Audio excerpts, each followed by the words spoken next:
Hello, everybody. This is one of my last rides that I took before I had my knee surgery, and I confess it's not my original idea. I actually got it from Chase on Two Wheels, where I subscribed to Calimoto and just put in a random ride. So that's what we're talking about today.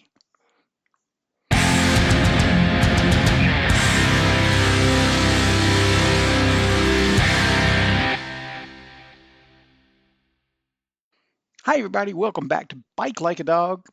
Be sure to like and subscribe before you leave, whether you leave in the next 30 seconds or you stick out for the whole thing. Um, okay, so as I said, I got this idea from Chase on Two Wheels, who had actually did several rides with his Calimoto. And sometimes I just find that when I go out riding, I have a tendency to just go down the same roads over and over, right? Especially because most of the good riding is all in a south or southeasterly direction. And so, uh, to be honest, it kind of sometimes dampens my mood to ride, right? Because the first half of the ride is going to be mm, boring. I mean, to put it in a nutshell, because I'm just going over the same roads over and over. And it's not challenging roads, it's not twisty roads, it's just get me there roads, right? And so I thought, well, let me try this Calimoto idea because you can put in to Calimoto, like, I want to go 60 miles or something like that. And you can tell it what type of road you want to do, like a twisty or whatever. And then you can tell it what direction you want to go. So I thought, well, let me let me see what happens if I just kind of do random, right? So I put in 60 miles, ask for twisty roads, although there's really only so many twisty roads within 60 miles of me. And then I said, go in a random direction, wherever. And I took that route. Then I saved off the files and loaded them into my new Garmin Zumo XT2. So, oh, look, yeah, there's a new piece of equipment. Woo, XT2.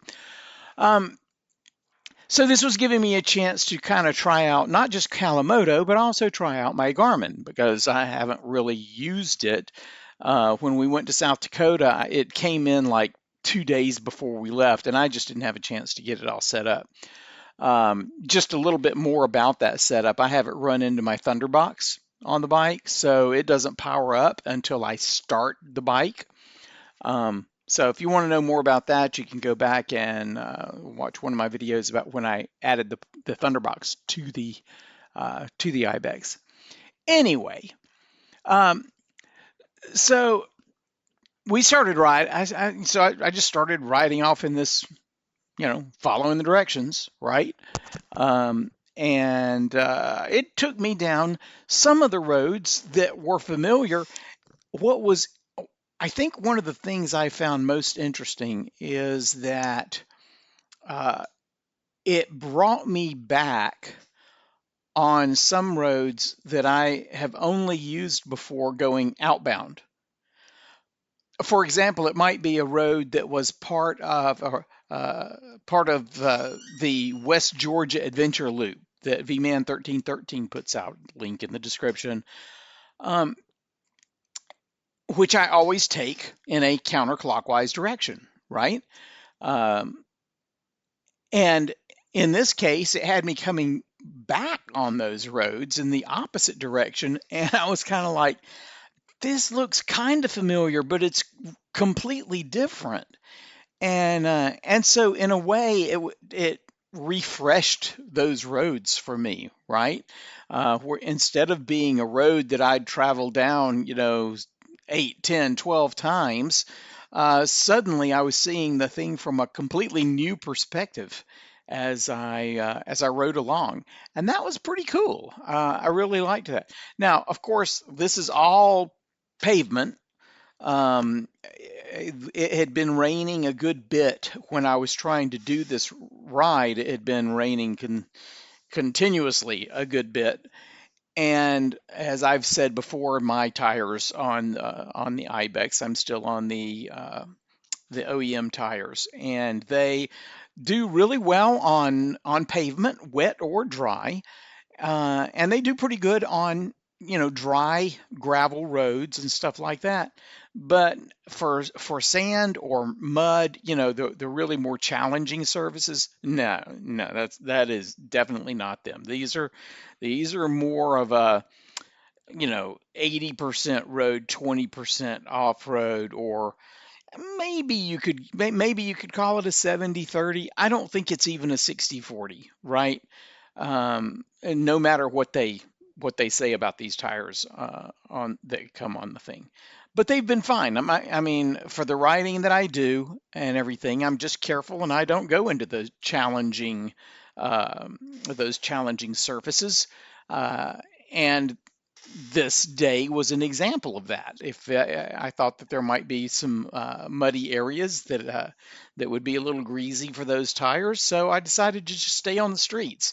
Calimoto was perfect for doing that. And let me also point out, no, this is not a sponsored video. Yes, I paid for my Calimoto subscription.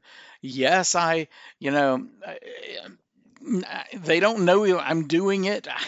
you know, I just thought that I'd do it because I saw Chase do it, and it looked like fun. He had some good results, and I thought, well, that could be fun, and it'll help me vary my ride more. I'm going to do it more often. I'm going to try picking a different direction each time or something like that, and go, just go. And sometimes when I have more time, I'll pick a longer ride, because that's also something else that, yeah, I picked 60 miles this time. Maybe next time I pick 90 or something like that, which will result in a completely different ride. And that's also kind of exciting. But in this case, I was trying out everything. I was trying Calimoto. Is it going to generate a route that's fun? And it was. I enjoyed it. No, it's not super twisty, especially in the first parts. But like I said, there's not a lot of twisty near me. So I wasn't surprised by that at all. Um, but it generated the route. Then I was able to export the GPX files and pull those into my Garmin and then use my Garmin. So this was kind of an end-to-end trial of how I can plan a ride and then put it into my Garmin in order to do the ride. For one of the places I would like to have done that was when we were in South Dakota for the Get On ADV Fest 2025. We had routes every day in Rever, which I used my phone for because I could not find a way to export them. What I discovered was I need the next level of membership in Rever, and then I'll be able to export them. So I'm excited about doing that. So, which means this Calimoto test was kind of a test for what I'll be able to do in Rever or on X or Gaia or any number of other applications, so that if I'm going on rides with other people and they're all in, and I'm going to say Rever, and they're all in Rever and they've got the ride in Rever and they share it through Rever and everything, great. I can save it off as GPX file, pull it into my Garmin, and still ride without having to use my phone for navigation. One reason I don't like using the phone for navigation, there are several. One is, though, that obviously your phone is exposed, right? And when we were coming back from a ride, my son and I were coming back from a ride to South Georgia where we went down to Woodbury. There's a video about it. We got in the pouring rain coming back, and my phone was exposed. I took it down and then tried to put it in a pocket in my jacket, which was kind of dumb. It's a mesh jacket. Doy. So I should have put it in my tank bag, but my mind wasn't exactly working because we were just absolutely drenched. Fortunately, we knew how to get home from there, so I didn't need it to get home. I knew that road went straight back up to Sonoya, which is, you know, not exactly our backyard, but it's a place that we go regularly for dinner and stuff like that. So I knew my way back. But still, it was getting exposed to the rain and everything. And yes, I do have a poncho from Quad Lock that can go over my phone, but then it becomes harder to use with your gloves and everything because between the poncho and your gloves, it's just a little tedious. And so I don't want to use my gloves or my phone. The other thing is that when we were in South Dakota and I was using Rever on my phone, um, there's probably some setting that I didn't use, some way of using it that would have followed along the track, right? Where like if you're using Waze or the GPS in your car or something, where it shows the little car and it points, and as you turn, it turns with you and shows if you're still on the track, off the track, whatever. But I didn't. I was brand new to Rever, didn't really know what I was doing, had the basic subscription, and it couldn't. So I had to keep scrolling with my finger along the route, which is why on some of the videos that I posted of that ride, you can see me stopping to scroll the map with my finger on my phone. So I'd really rather use the Garmin for that. I mean, that's what it's for. That's why I got it. That's the whole purpose of getting it, and have it all mounted in on the bike and wired in and everything else. That's what I wanted to do. So this ride served as a just a good all around test, and I was very happy with the results. Came out with some nice ride, an enjoyable ride, one where the whole time I was like, I'm not sure where I am, but that's okay. I'm following the path. As long as I'm following the path, I'm good. And and knowing that it was going to get me back home, right? Because that's where the loop started and stopped. So if you're looking for something like that, I'm going to do this. Like I said, I'm going to do this more often. I need to get out of the rut once I get back on my bike again, and I'm hoping to be able to do that in the next few weeks, um, and start getting some more riding in. And obviously, the first few weeks that I'm riding, it's probably going to be mostly street because I'm not going to be able to do a lot of the dirt. I'm still building up the strength and everything in my leg and knee and everything. But yeah, it shouldn't be too long. Hopefully by about Thanksgiving-ish, maybe a little after, I'll be able to start getting back onto some of the dirt roads around here and participating with some of the riding groups when they're going off on some rides. I don't know how many they do during the winter.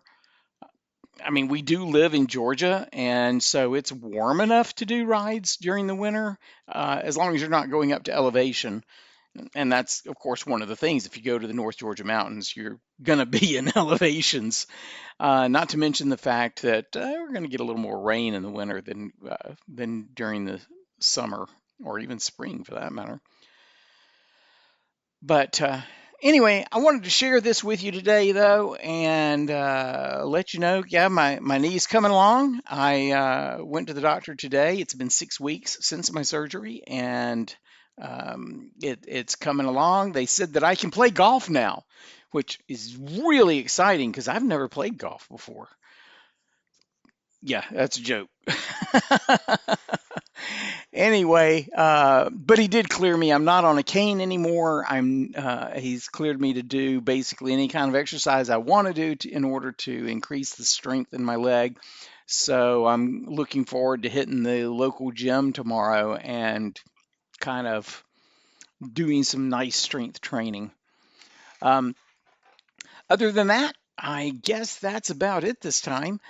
Be sure to like and subscribe. Yes, I do still have some footage that I did before I left, or before I had my knee surgery. So I do still have the capability of putting together another video or two before I can get back on the bike. I've got footage that I haven't been able to use yet. So be sure to like and subscribe, and you can be surprised by what it is because it's where I went on part of the West Georgia Adventure Loop, and that was fun.